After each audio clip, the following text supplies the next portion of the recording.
Welcome to another edition of Friends in the Business with me, Jennifer English, brought to you by the 49ers Golf and Country Club and the fabulous Rincon Mountain Grill. Welcome to another edition of Friends in the Business with Jennifer English. I'm Jennifer English, and I am so happy to be welcoming you to 2020. It's a new year, it's a new decade, and we're all thinking about how we can enhance our lives, make our businesses better, deliver more value. One of the themes I wrote about in one of the trend prediction stories I had published at the tail end of 2019 was a story about how, among other things, we're all going to be trying to do better in the new year and in the new decade. Better in all its forms. Better means better, as in, I've got to get better. Or are you getting better? If you've been a little bit under the weather, I hope you get better. It's an enhanced health and wellness message. It's an enhanced ingredients message. If you're a chef, you're going to be trying to make everything you make taste better. You're going to be making everything better in the form of starting with better ingredients, better raw materials, better recipes, better practices. We're all going to be applying this notion of better in all we do. If you're a musician, you're going to do everything you can to enhance the sound of the music you make. You're going to make that moment better. You're going to make the music better. You're going to deliver it in a more efficient way, in a more delicious sounding way. If you grow things or make things or do things, 2020 is the year of better. And I am going to use that as our launching pad theme today, because better means that we're going to start with the most essential form of better, and that's our wellness. Today, I have two extraordinary guests who are indeed friends of mine in the business that they're in here in Tucson, Arizona. And they both have a similar story, a story we share, and it's a story on which our journey attempts to get us all a little bit better. And we're here sharing it in the hopes that we can help you get on the path to better in the new year and the new decade as well. My guests today are two dear friends. My first guest is Buck Garrett. I've known him a shorter amount of time, but we have a very deep connection and bond. He is someone who makes extraordinary music. He's been on many of my radio shows over the years, and he produces products that are enhancing in the hopes that your life will feel better. And he grows and makes extraordinary hemp products in Tucson, Arizona, and creates a pain salve called Green Goo that is becoming essential for people in pain. And at the farmers markets where he meets his customers and his new friends, they have many stories to tell. And he's got a very similar story to me and my first guest today. Chef Richard Tarin is someone who, if you've been in this town a long time, you've eaten his food. You may not know you've eaten his food, but you've eaten his food.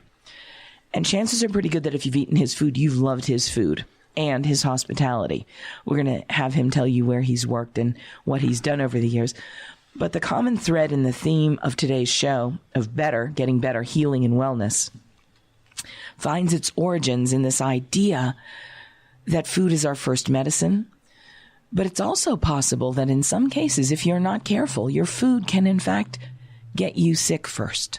And what happens once you wake up to the fact that you are sick today? What do you do differently to make yourself better? And the theme of tying us all together is that we are survivors of cancer. And so while this isn't a cancer show and it's not a surviving cancer show, and we're not going to necessarily give you techniques and tactics and names and doctors and medicines and things, we're going to share that with you because as a foundational basis for everything we talk about today, it is the only thing you really need to know. It's that we are enormously grateful and living in our second chance and delighted to have you here with us to get to do that. So let's start off by saying hi to my guests, and in particular, Chef, we're going to start with you. How are you today? I am well. Thank you very much. It is a pleasure to be here. And I've known you for a long time, and I've been in the scene. You've been in the scene. And to pull this full circle tells me that I'm on the right path to my healing. You meet people throughout the world, a lot of people you don't meet. And there's reasons why you do meet people, and there's a reason why I met you. There's no accidents. No, it's a crossing. It's awesome to be here and to have a forum to talk about these things because, when you hear the C word. Mm-hmm. How old were you how recently did you get diagnosed? Tell us a little bit about your story. All right. Well, I was diagnosed in 2016. I had a sarcoma tumor in my nasal cavity, which, according to the doctors at Banner University, it was one of the rarest head and neck cancers they've seen in the country. Wow. It was a tough bite to take. It was a long struggle through chemo and radiation. My faith played a big part of it. I'll tell you that. Did it hurt? How'd you find it? I had a bump on the inside of my left eye. I thought it was a plugged tear duct. So I did the traditional things: take a bag of rice and heat it up in the microwave and try to soothe it. And then one day, one of my sous chefs said to me, "Chef, you need to go get that checked. It's looking pretty bad." And I went and I was diagnosed. Wow. And the pain itself through all that was tough enough, but the mental part of it as well. Not only what it does to yourself, but what it does to your family and friends. It's a tough fight, and it takes a lot of factors to be able to fall into place to be able to beat it, I'll tell you.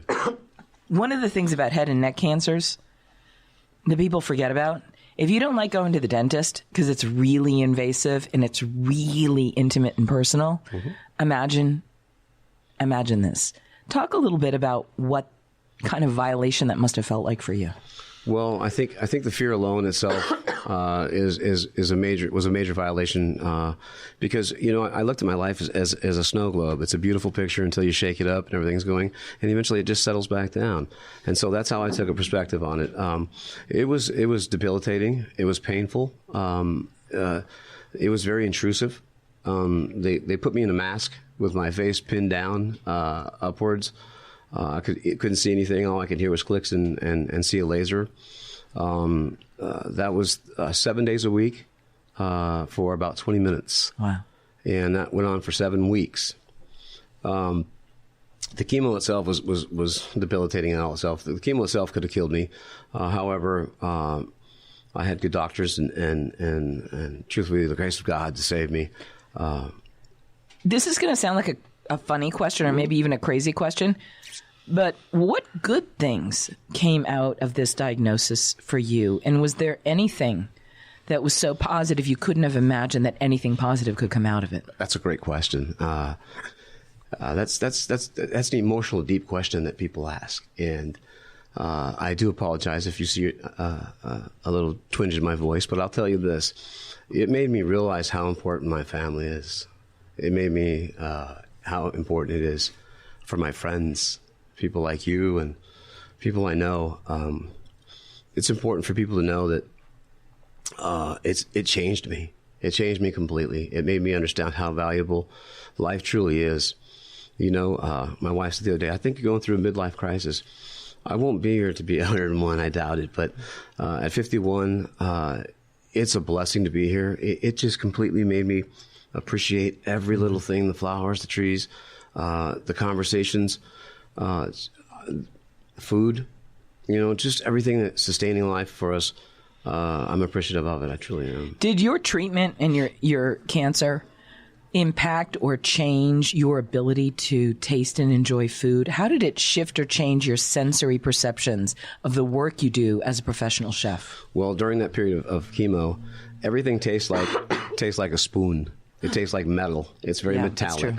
And then there was that because of the drugs and the medicines. Absolutely, it just numbs everything. And at one point, I had a feeding tube, and the feeding tube that was one of the most, as you were asking about, intrusive. It was very intrusive because it was. They're not pumping foie gras through that, are they? No, they're not, and it wasn't. It didn't have a nice apricot chutney with a nice brochette or something. But my friend Buck in the studio with us here is nodding and smiling because it's like I think we've all had the similar experience. Yes, we have, and it's.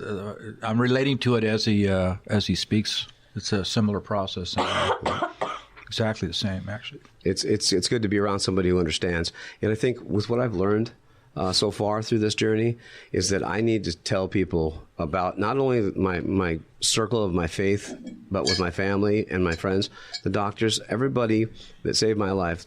People need to know about that. They need to know how important it is, but they also need to know that you can survive, and there is life after it, because networking is important. That's why I'm here, because when we started talking about this, I'm so glad to meet you, because now I have another outlet for pain, but you have to talk about it. You can't be silent on the word cancer.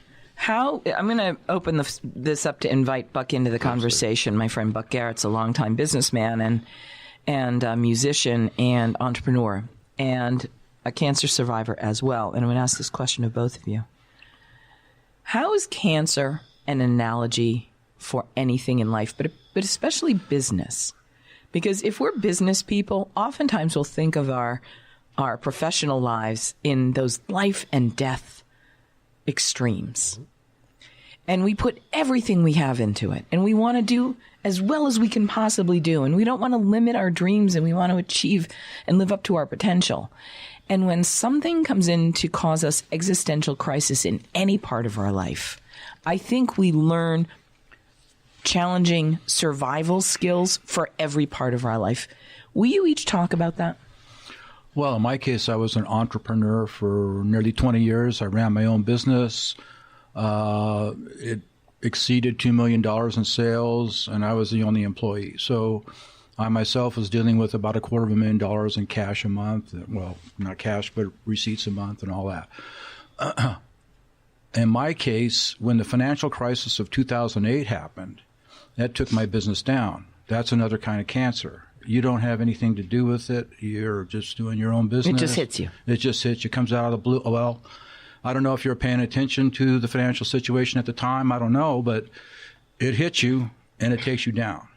And you have to figure out how to survive that. Absolutely. So that is, I don't know if that really helped me later on when I got the cancer I had, because that's more personal. You can deflect it's somebody else's thing. They did it to me, or that kind of thing. And then you have to move on, figure out what you're going to do next. But when it's personal like that, it's something that's inside you that you can't control. That's a whole different thing. Did you ever call yourself or think of yourself as a victim of cancer or cancer victim? No, never. No.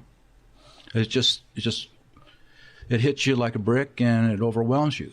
It's by far, going through life, you hear a lot of things when you're growing up with your parents about right and wrong and up and down. In this case, it is a total. I was blindsided by it. It is a life changer because when I have cancer, I couldn't work. I'm the provider. I'm the father. I'm the husband. I'm supposed to take care of my family. That alone, taking your pride from you, was half my battle. Was trying to keep my family together. And that's your identity. Absolutely. And then my second identity would be my career. With being pulled out of the circuit for 3 years and losing, the networking and not being part of it, it was financially struggling for me. There's nothing coming in. There was, disability and Social Security, but it paid very minimal, with access barely covering. And that's another thing that we need to eventually talk about sometime is where the health coverage on this thing. It's big business, cancer is. Yeah. And I was going through this and I was questioning everything. Why am I being charged for this? And is it necessary? And how much is it? And I wasn't paying for it. And by the grace of God, I was given the angels that helped me through this. And I truly believe that it changed me completely, as you say. It's a smack in the face, and it's a reality. In this case, sometimes it's life or death. Yes. How is being in Tucson impactful to your cancer journey? Well, I have family here. That's impactful. In what way do you mean, if you don't mind me? How would it be? Well, I didn't want to limit it, but I think of Tucson as a really healing, restorative place that has really powerful vibration and energy, in addition to having extraordinary scientific cutting-edge vanguard healthcare. Absolutely. So you get, in some sense, the best of both worlds. I know that medical tourism is a huge industry for Southern Arizona, not only luring people from South and Central America and Mexico, but from around the world. There's a lot to be said for coming here to heal. It was certainly one of the things that I responded to when I was relocating here from the East Coast in the early 1990s. when you get here, I think you either see it and understand that there's a gentle, healing, restorative vibe, and it colors every bit of business we do. It informs who we are. It informs how we live. Mm-hmm. It's more relaxed. It's less high-powered. It's, many of the things that we look to bigger cities not too far away, Los Angeles, San Diego, Phoenix, Scottsdale. When we look at the bigger cities not too far away, they've got all that in spades. Mm-hmm. But what do we have? Why do people come to the desert? Why do we have Canyon Ranch and Miraval spas, two of the best spas in the world, with all of that healing energy? That's funny. That's funny you bring that up, because a lot of people are coming here for that. I was born and raised here. Oh. So I was born and raised in Tucson, Arizona. I've seen it from Speedway being one way. Now you've got 5 lanes going north and south. So you probably remember when past Swan was a dirt road. Absolutely. The drive-ins. And the funny thing is I've seen it grow, but I've often wondered, what is the draw of the desert? Some people are coming here. They want to see the wildlife. Do they want to see?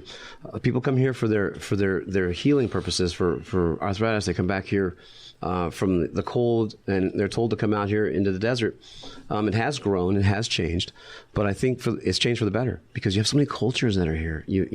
Whether it's the south side, east side, west side. You've got mountains on 4 sides. Absolutely, one of the largest.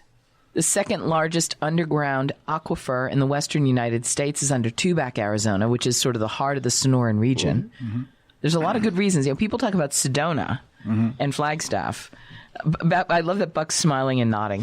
Yeah. He's like, yep. This is the best thing. Well, you have to, if you haven't seen it, first of all, if you haven't seen the high Sonoran Desert, you haven't seen the sunsets, you haven't witnessed the wildlife. People don't think of wildlife in the desert, but Jennifer's been to my place. It's very modest, but where it is, we're surrounded by wildlife. It's serenity. And so back to the question about, does the area help you heal? In my case, yes. The place I live, especially, is so peaceful and quiet, and that gave me hope. So... Well, and the other thing about that is that with me being born and raised here, at the time that I was ill or any kind of facilities or operations, things that I needed, I knew where to go for it. So what I like to do now is that people that are coming in, that come here for that, I'm trying to, give them an opportunity for someone to help them, guide them through. Right. I'm volunteering at the cancer center, things like that. Any chance that I can get. But the one thing is I tell them, just look up. Mm-hmm. Yeah. Look at the sky. Look how beautiful it is. Mm-hmm. So you're listening to Friends in the Business with Jennifer English, and my guest is Chef Richard Tarin and Buck Garrett. My 2 friends and myself, we're all cancer survivors. You're listening to us here on Tucson Business Radio X. And for all of you who are going through challenges, whether they're business challenges or health challenges, we're going to tie this all together, because our friends in the business, our theme today may be better, but it's also about survival. So I'm going to turn to my guests and imagine that they're in the business of survival here in Tucson, Arizona, and ask them for some ideas, some tips, and some tactics for surviving anything in the desert in Tucson, maybe in business, maybe in your healthcare. What are some key learnings that you have learned and earned the hard way that you can share with the listeners that may be going through a challenge on their own? Well, the cancer thing struck me in 2018, and that ended me. Like what you were saying, as far as I knew then, I was the diagnosis was that I had only a short term to live. So to survive it, and being told that you're not going to live. So you're going along in your activities, and then one day this comes along and strikes you down. The physical pain was intense. And then in my case, the kind of cancer I had, it eliminated certain functions. Let's go there. So your life as you knew it, your abilities as you knew them were over. And then you're also told on top of it that you aren't going to survive anyway, no matter what you do or what they do. So what do you do in a situation like that? What is the next step? How do you even take a next step? Exactly. What are friends and family supposed to think? How do they help? And I had a lot of advice from a lot of people, a lot of great people. Well, it's okay. Because you're a loved and blessed human being, you were able to receive this information with grace. But the one thing I've learned about you in the time that I've known you, as difficult as that moment of existential crisis is, I don't know that you ever bought into it. I don't think you ever owned it. Well, I don't think you ever gave your life to that diagnosis. No. And all the folks around me talk to me like that, about that, in that way. They all do that. That's a great thing. But you have to deal with it yourself, as you know. You have to deal with it. You have to come to grips with it yourself. You can sit and cry about it all you want, but that doesn't do a damn thing. Mm-mm. So you have to have a focus. You have to come up with a game plan. You have to suck it up. What comes down to is you have to suck it up personally, and you have to figure out if there's anything you can do first, and that, in my case, required a lot of research, but is there something I can do, and then what could that be, and can I participate in that? Can I do it? Can I help myself? If other people can't help me, who's left? So in my case, my decision was I got to do it because everybody's telling me there's no way out. You got to fight. You got to fight. There's no way. And talking about survival, growing up in Tucson, I grew up on the south side of Tucson. It was kind of tough back in the day. You know, you either fought or you didn't. Yeah. And you went to Sunnyside, right? I graduated from Sunnyside High School. Blue Devil. Blue Devil all the way. We have an awesome wrestling team. You know, the point is that I had to survive that. And coming from a multicultural family of color, there was still a lot of racism going on, and my mom had married into a relationship that the neighborhood didn't approve of. We saw no color. We grew up with 8 of us, and we survived. We took care of each other, and I think that's leads into with the cancer surviving. It basically said, you've got an 80 to 100% chance of beating this. That's what they gave me. Wow. I said, really? They said, you're one click away from not being able to say that, but I'm saying that to you. And I put it in perspective. Every day you leave your house, you walk out the door, it's a 50-50 chance of we're coming home. We don't think about it. We don't want to think about it. But the reality is there, 50-50. So if you're giving me an 80 to 100% chance, I got to fight. And then I looked at my family, and I have to fight, Jennifer. Buck, I had to fight for them. We're all going to pass someday. We know that. We've accepted that. We don't want to hear it, but it's going to happen. And when it's in your face, the survival mode goes into, truthfully, I was more worried about my family. I never gave up. They never gave up. But I'll tell you truthfully, my wife went through cancer with me. She was there every moment of the day. And I fear for the people that don't have that kind of support. And there's a lot of people that don't. And I say that if you don't have that kind of support, we need to get it to you, because it's a lot mental. It's tough on everybody. It's tough on everybody. And I'm going to ask each of you, because neither of you knew me during that. Well, you knew me a little bit because I was here. Yep. But then I went back east to get treated. I didn't know that you were being treated. You didn't. Yeah, there you go. I need your help. How do we explain to people that are listening to us about what it means to live with the kind of organic, really deep gratitude that comes with the gift of every day once you've survived cancer? Wow, that's a great question, too. That really is. For me, I would point out that one of the treatments I had was, and I still have it, I got it this morning, as a matter of fact. There's this drug they give you for prostate cancer. It's a monthly injection of a female hormone. And that is the same drug that they use to castrate men for sexual misconduct, or whatever you want to call it. Same thing. And the side effects of that are what a woman goes through with an extreme menopausal issue, and it doesn't end. So the emotional side effects are horrible. But what I've done with that is channel that into music.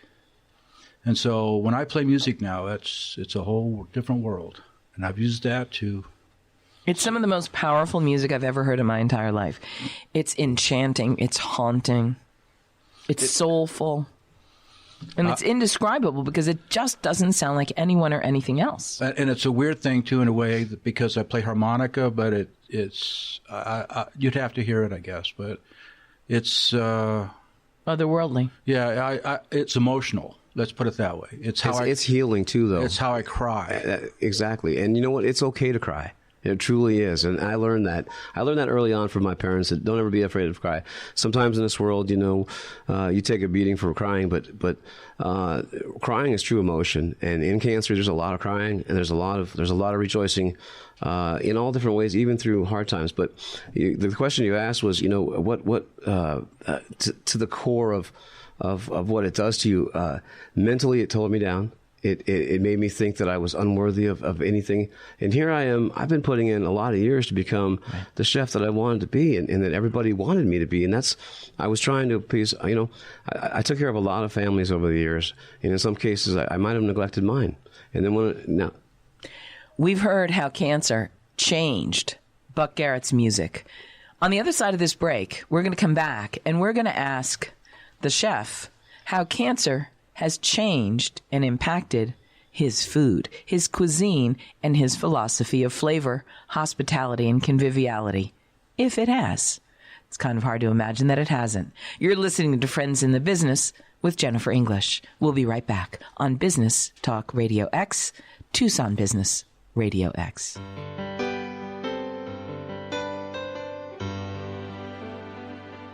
I'm Sabrina Regas from the Urban Grove in Tucson, Arizona. You are listening to Friends in the Business with my friend, Jennifer English. Welcome back to Friends in the Business with Jennifer English, proudly brought to you by the 49er Golf and Country Club, featuring the Rincon Mountain Grill, where Chef Macca and her crew do an extraordinary job of bringing the taste of this region to life. The hospitality and conviviality are unrivaled on the east side of town, and we hope that you get the chance to join us there soon for one of our listener events.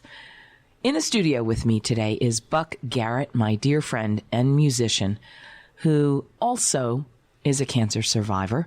He and I have shared that experience, but I have to tell you, I don't think it has anything to do with the reason we're friends. I think it's just an incidental part of our friendship, and I'm really proud to have him here in the studio with us today on our first show of the new year, our first show of the new decade, where we are celebrating not only healing and wellness, but the sense that when you are diagnosed with any challenge in life, how you can summon, whether it's your health or your business, survivor mode. Also joining me today is my good friend.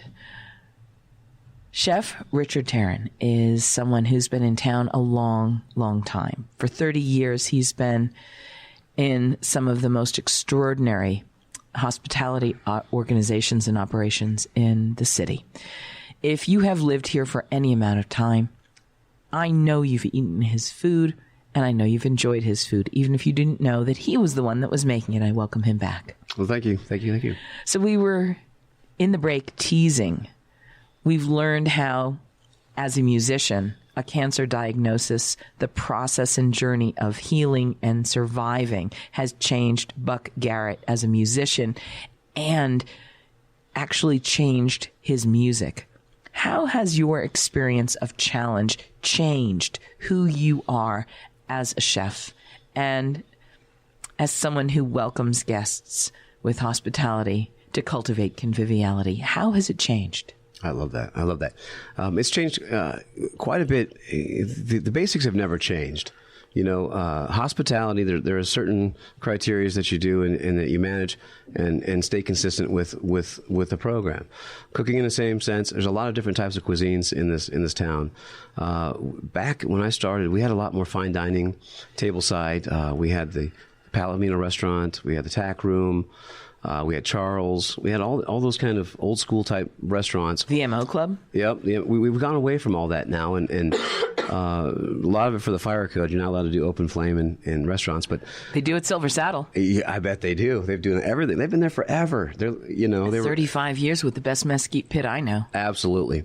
The basics have never changed. To get the end quality product, but what has changed is when you're coming out of this kind of horrible chemo and chemicals and pills and medications.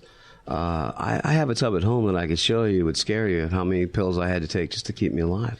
How much trust do you have to summon to turn yourself over and surrender to the process of the wellness industry, the medical industry? Quite a bit, actually, because we don't know the outcome. So all we're used to knowing is if you have a headache, you can take something. If you need something, you can go get it. In this case, we're not sure if we can get that taken care of. That's exactly right, and especially if you're told we really can't help you long term. We That's can right. help you a little bit, maybe and keep you around for a while, but long term, this is going to get you.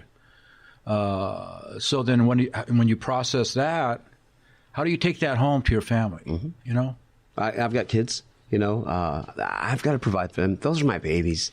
They're my billy lids. They're the ones that I have to make sure that at least let me get them to go where they're going to go, and then I can go. I couldn't do it. But as far as changing in my cuisine, a lot of the places I have aren't really understanding of their concern is not they're not acclimated to being just taking care of wellness. It's more of just putting the masses out, fine dining, downtown. Well, if you're a big operation and you have to do 200, 300, 500, 800 covers a day in all forms, which we do, you have to think differently. Absolutely. Than if you just. But it's probably as challenging as feeding 2 kids if you're a single mom with a bad diagnosis. It was very challenging. The biggest part of cuisine when you've been diagnosed is now what do I put in my body? What am I going to do from this point on? Because I put so much horrible stuff into my body. Good stuff, I thought, but there's a lot of things that are in the kitchen that are could easily. In my case, I believe that the doctors had never seen this particular cancer, and they derived it from a raw food-borne illness. Wow. I ingested it. So whether back in the day, at any time, it stayed rogue in my body. We had tartar. We had ahi tuna, which comes out of the ocean, has many viruses in the ocean. I have a friend of mine who was diagnosed with cancer, who got hit in the side of the head with a wave, went in his ear, and a virus got into his head, and he had head cancer. Wow. So viruses are everywhere. It's very important that you and watch. Viruses can lead to cancer. And this, in my case, it did. Absolutely, it did. And that's why it was so rare that I had doctors flying from all over the country just to see me and say, wow, we've never seen this. Then when I beat it, we beat it, I say we, that's my God and my family and my friends and the doctors. I'm the poster boy there. And it wasn't the kind of poster boy. I'm used to being in brochures or wanting to be the chef of the year or something like that in a competition, be a winner. In this case, it was, you're the poster boy. This is the first we've ever seen in the world. So I don't know if that's a prize you want to win, though. I don't. You want to survive it, but not be a participant. How do you make peace with that thing you're called to become and to be the reluctant hero in the story of? I mean, sort of, each of you have told me a version of that today while we're sitting at the table here. Yeah. It's come at a great cost. You've had substantial losses of things that were dear to you. You have changed. How do you own and make peace with that new mission? I have a new mission, but I haven't made peace. I'm still arguing with myself or missing things, let's say that I could do before, that I can't do now, and never will be able to again. I don't know if I haven't made peace with that.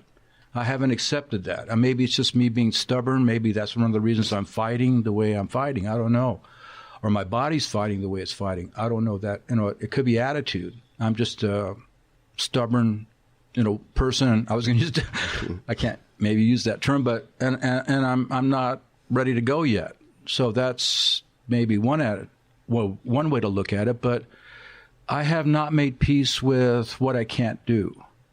And now what I'm trying to do, now that I'm told that I'm a survivor and this is in remission and you don't have to worry about it anymore and now you're going to live and all that good stuff, now I'm trying to tick off what I now might be able to do again.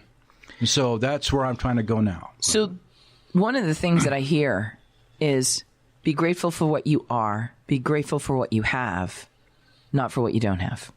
Absolutely. I actually, in listening to Buck here, the first thing I thought about at this point in my life is that I gave it to God. I gave it to my higher power. It was a tough battle.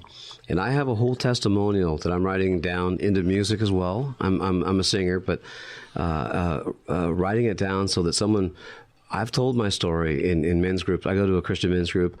I really think that impact of stories like that, it changed me to the point where I was mad at myself like you are. I was mad. I can't do certain things. I feel this way in the morning. I'm not 100% right now. Mm-hmm. I'm grinding in a kitchen and then I go home and I fall apart. Mm-hmm. I think that the one thing that I can say is that I love being alive more than I've ever loved it. When you get close to something like that, I laid there and looked at a ceiling fan.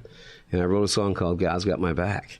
And it was just the most horrible time in my life, which now here I am sitting talking about the future. And the cool thing about food is it's very instrumental to the body's success. It truthfully is. And that's what I've been taking a look at. For the future, I'd like to do something in a wellness myself to help people. But I think in Buck's case, there's a lot of unanswered questions. There's some anger there. I think you're more than welcome to come with me sometime, and I'd love to hang out with you and come to our group and hang out with you and learn about you. But I'm extending that I'm here for you because a lot of people don't know what we go through unless you say something. And a lot of times we're very reserved about that. One thing I hear you saying is that food is so nutritionally important to our bodies. And the music that Buck makes and that you make is food for the spirit. That's right.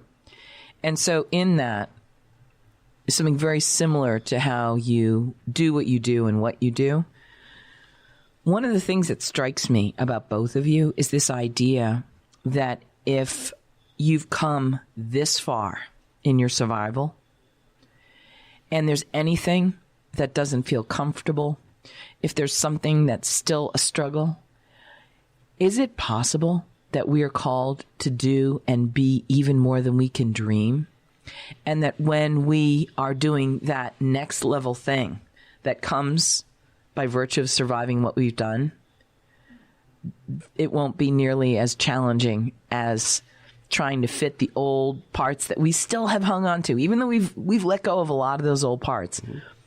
What if we let go of all the old parts, surrender everything, and see what comes next? I think that's where I'm about at. I think I've come to a road in my career, in my life. I'm still young enough. I want to use the years of experience that I've learned, the networking, the people that I've learned and met from. I've lost a few chefs over the years from cancer. So it's very personal to me. That I had to go. Mutual friends of both of ours. Absolutely. That really. We ran the list not too long ago, and we were like, wow. Yeah. And it made me upset, the fact that,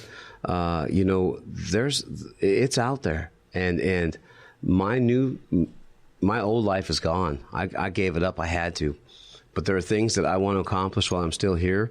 And a big part of it is to help people. I want someone to go, wow, man, that meant a lot to me that he just said little stuff. If I can add, I had a recent physical, my regular family physician, and he asked me what I thought was a profound question. He said, what makes you happy? What do you do with yourself? How are you dealing with this? And my only answer is, I'm on a mission to help other people. Yeah. And that's going to help you. That you're giving kind to that. I'm in awe of you, Buck. I just met you, and I'm already impressed. And the impression comes from being a humble man. We're not out to hurt anybody. We never were. We were just trying to take care of our families and ourselves.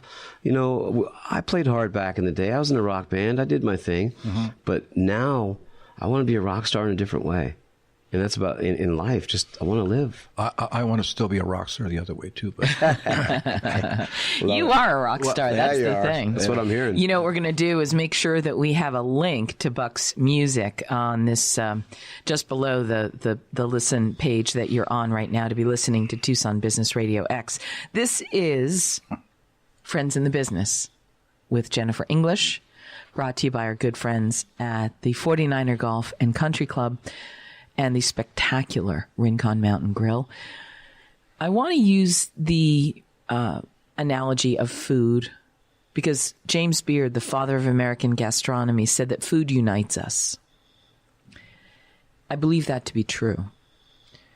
The wisdom in that statement comes from the fact that as human beings, we all need the things, not only the nutritional things that food provides us, but the cultural richness of time around the table like we're sharing today together here, and the connection through generations that family recipes provide, the hospitality and conviviality that come from going to your favorite restaurants or to welcoming guests in your home.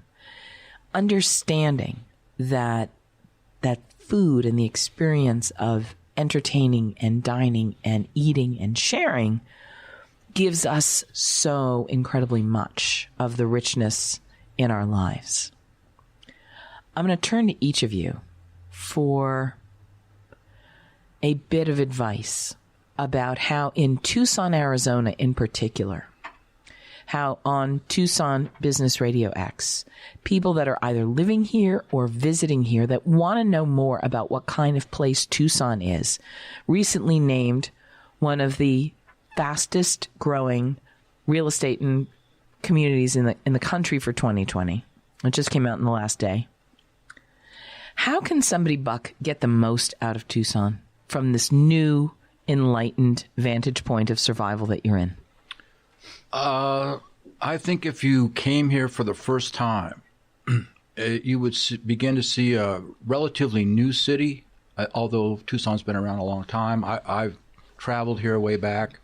So I saw it when it was little, more like a old West Town kind of thing, where this is where the cowboys hang out. Old Tucson. Let's go out here and see these guys, and so that's it was like a tourist thing. Because we're more than 6 shooters and T-bone steaks. Yeah. So although I love horses and I rode horses my whole life too, pretty much. It's not that, only that, let's just say.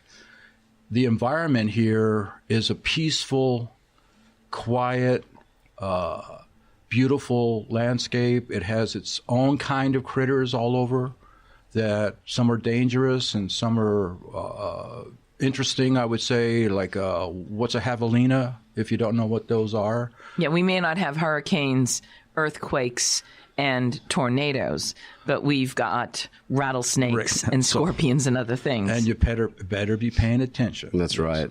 So yeah, but it's unique that way. It's I've lived at the ocean, I've lived at the beach, I've lived at the lake, suburbia, lived in the city, traveled in New York. I've traveled all over the country. I've been to every state in the United States. This is it's its own serenity. It's almost beyond description because it's become emotional. Yeah. No, well, I'm glad you're here. And again, and you're a native. Being born and raised here, I know no other. I don't want any other. And even after that I'm sick now, I've been wooed out. We want you over here in New Mexico and Colorado. We'd like you. This is my home. This is where I'm from, And if you're asking about people coming here and, what's going to draw them. How do you get the best and the most out of Tucson? You've got to get mixed in with the culture. You've got to let your defenses down if you're not into Asian cuisine, or if you're not into, if you drive down 22nd Street, I think there's 25 Mexican restaurants all the way from east to the west. So people You can stay on that one street and eat well. Yeah, absolutely. One street. Just one street. One street. And so there's so many different types of foods and people here. Get involved in the mix, but also slow down and look at the saguaros. Yeah. Enjoy the rabbits. And it's afar. Look at the rattlesnake. Yeah. But, people are just too hustle-bustle anymore. Yeah. One of the things that's great about a digital economy and a digital technology-driven economy is that you can do whatever you want, whenever you want, from wherever you want. And no longer are you pegged to having to miss the first blush of sunset or sunrise. No longer are you having to work through that glorious time that everyone else is enjoying and you're missing because you're working. I will say that among the things that make Tucson not like any other place on the planet, we're a city of gastronomy. For 4,000 years, people have been coming here, cultivating food. And for 4,000 years, you could not cultivate food and not be also cultivating conviviality, meaning you're celebrating with people that are growing the food with you. But you were also making medicine. You were growing culture. You were, in fact, creating a legacy. You couldn't have made food for 4,000 years and not come up with hospitality and all these other elements that make life rich. That's one of the things that UNESCO was looking at when they called and said, we've named Tucson an international UNESCO city of gastronomy. Nice. We're also a member of the Delice Network. Again, 2 international honors and distinctions born of the cultural richness of the cuisine of this region. There's a lot to be said for it. How do you, in the work that you do, wherever it is, bring the flavor philosophy of this region and this place to life? Well, that's a great question. That is imperative to cuisine. You can buy, you know this, you're involved with spices and things like that. You can buy things that are pre-marketed and sold with a label on it, but you're never going to get anything as fresh as something coming out of the ground. For instance, hatch green chilies are from New Mexico. You've got all kinds of different types of vegetation here that you can get. And if Tucson doesn't grow it, we have the sources to network to get it in here, but it's always got to be a fresh product. Well, we've got something like an extraordinary percentage of the produce in North America flowing over the border in Nogales. Absolutely. So billions of dollars of the freshest produce in the world travel through our region. Correct. And and the thing to remember about produce as well is that we were talking about viruses and things in food. Things are cleaned. They're always pre-washed. Always make sure that you pre-wash all your stuff. It's even important. If it comes pre-washed, wash it again. Absolutely. And then if you don't believe me, take a look at the water afterwards. All right. Buck Garrett, I'm going to ask you, you and I do farmers markets together. Yep. And as compadres, I'm your comadre, you're my compadre.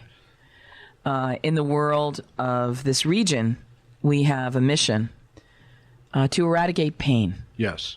And I met you because you've invented something that you sell in the marketplace, in the farmers markets that Donna DeConcini runs for the Southern Arizona Animal Food Bank at the 5 Points Farmers Markets. Talk a little bit about what you invented as a response to your cancer experience. Well, I read and studied about CBD and how CBD was being used various ways to fight cancer, to various kinds of cancers. And I kept studying that and looking at that. I was, like a lot of us back in the day, we smoked this and smoked that or whatever. But that was that. That was that kind of thing. As I looked into it, I realized that many people around, not only in America, but around the world, were already finding some benefit from what's called CBD now. So I thought, well, maybe that's a way. I don't have any other way, so maybe that's some kind of way. And CBD is not marijuana. No. So yes and no. THC, that's the thing that's regulated at the moment. Nationwide, still federal law prevents it. And then locally here in Arizona, we're still medical marijuana, not it's not recreational. It's not recreational yet. So, but CBD was legalized. Hemp growing was legalized January 1, 2019, at the federal level, part of the Farm Bill. that was signed into law January 1. Well, signed on, became effective then. So based on that, I thought that meant that I could grow hemp and find a way to extract that into something that would be a pain reliever. And that actually, I started that. Honestly, and you make green goo. Yes, I started that about 5 years before it was legal. And have been working on it and working on it and working on it. And it eases your pain. Yes, and so that took away, when I was physically involved in some heavy labor, took away all the pain. And then at the evening, you rub it on your shoulder, back, whatever it is, and you can sleep sound and there's no pain. And in the morning, I get out of the shower, still do it, put it on wherever it hurts, and it don't hurt. So I knew that was something that benefited me. The question was, could I eat it? Because in my case, the only way that I could deal with the cancer that was inside me was that it had to be an edible. It had to be something that you consumed. Back to your point that you just made about food, growing something. So I'm growing something that I extract into a coconut oil. That's all it is, hemp and coconut oil. There's two components. And that, when you eat it, turns out that it deprives the cancer cells of oxygen. Awesome. And starves them. Mm-hmm. That's good news. It starves them, and if you figure it out for yourself, that's another thing that I've been, and Jennifer knows this too, that we don't know all the answers yet. We're just at the very, very beginning of understanding some of this stuff, if you even want to use the word understanding. But right now we're taking this stuff, some of us around the country, around the world, for this issue, various kinds of cancers, various kinds of other ailments. There's 500 or 600 different things now that are on a list of what CBD can do for people. So, and where can people find you? Because we're running out of time, and I don't want to leave without making sure everybody knows how to get in touch with each of you. I don't have a website, and I haven't gone that far. So they can come find me right here. Yes, they can find you on Tucson Business Radio X. Just ask for Buck Garrett and the Green Goo. Yeah. And we'll be at the farmers markets, and you can find us on Facebook, because I know you're on Facebook. Yes. You can just look me up on Facebook, Buck Garrett. That's one way, but the thing is, it's a ongoing thing where we're still learning, still studying, and we have more and more products, more different kinds of derivatives, more things that we need to know. I would love to see medical science for real finally get on the stick and merge that into not MMJ or not this, not that. All of it work together. Everybody come to a common understanding scientifically. Is there something here that can benefit us all? And let's figure it out. I'm going to give you the last word, Chef. Well, first off, thank you very much for having me, and it's good to meet all of you, Buck.